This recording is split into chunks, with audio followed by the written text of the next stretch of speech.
AP press academy ఇకపై Ramoji press academy. Media mogul Eenadu సంస్థల అధినేత రామోజీ ఫిల్మ్ సిటీ రూపకర్త రామోజీరావుకు ఘన నివాళులు అర్పించేందుకు ఏపీ ప్రభుత్వం సన్నద్ధమైంది. ఈ నెల 27న ప్రభుత్వ ఆధ్వర్యంలో ఆయనకు ఘనంగా సంస్మరణ సభను ఏర్పాటు చేసింది. రామోజీరావు పుట్టి పెరిగిన కృష్ణా జిల్లాలోనే ఈ కార్యక్రమాన్ని భారీ ఎత్తున నిర్వహించేందుకు ప్రభుత్వం 5 కోట్లను విడుదల చేసింది. ఈ కార్యక్రమాల్ని మంత్రుల కొలుసు పార్థసారథి, కొల్లు రవీంద్ర సహా మరికొందరు సమన్వయం చేసుకుంటున్నారు.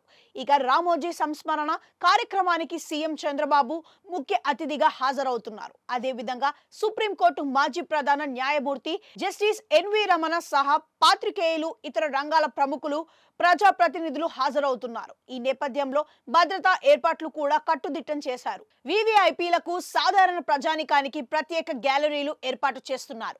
ప్రతి గ్యాలరీకి ఇన్ఛార్జీలను నియమించారు. ప్రధాన వెన్యూ ప్రదేశంలో డయాస్, బ్యారికేడింగ్స్ ఏర్పాటు చేస్తున్నారు. ప్రధాన వెన్యూ రహదారులు మరమ్మతులు చేస్తున్నారు. మొత్తంగా ప్రభుత్వ ఆధ్వర్యంలో నిర్వహిస్తున్న కార్యక్రమానికి అదే రేంజ్ లో ఏర్పాట్లు కూడా సాగుతున్నాయి. అయితే ఇప్పటికే రామోజీరావు జ్ఞాపకాలు తెలుగువారితోనూ, తెలుగు నేలతోనూ చిరస్థాయిగా గుర్తుండిపోయేలా ఏర్పాట్లు చేశామని సీఎం చంద్రబాబు ప్రకటించారు. ఏపీ ప్రెస్ అకాడమీ పేరును ఆయన రామోజీ ప్రెస్ అకాడమీగా మార్చే ఆలోచన చేస్తున్నట్లుగా ప్రభుత్వ వర్గాలు చెబుతున్నాయి. అదేవిధంగా రాజధాని అమరావతి పేరును ఆయనే సూచించిన నేపథ్యంలో అమరావతి ప్రాంతంలోనూ రామోజీ విగ్రహానికి స్థలాన్ని కేటాయించే అవకాశం ఉందని తెలిసింది. దీనిపై చంద్రబాబు కూడా ఇప్పటికే ప్రకటన చేశారు. అమరావతిలో రామోజీ స్మారకం నిర్మిస్తామన్నారు. ఈ 2 కార్యక్రమాలకు కూడా ఈ నెల 27న నిర్వహించే సంస్మరణ సభలో నిర్ణయం ప్రకటించే అవకాశం ఉంది.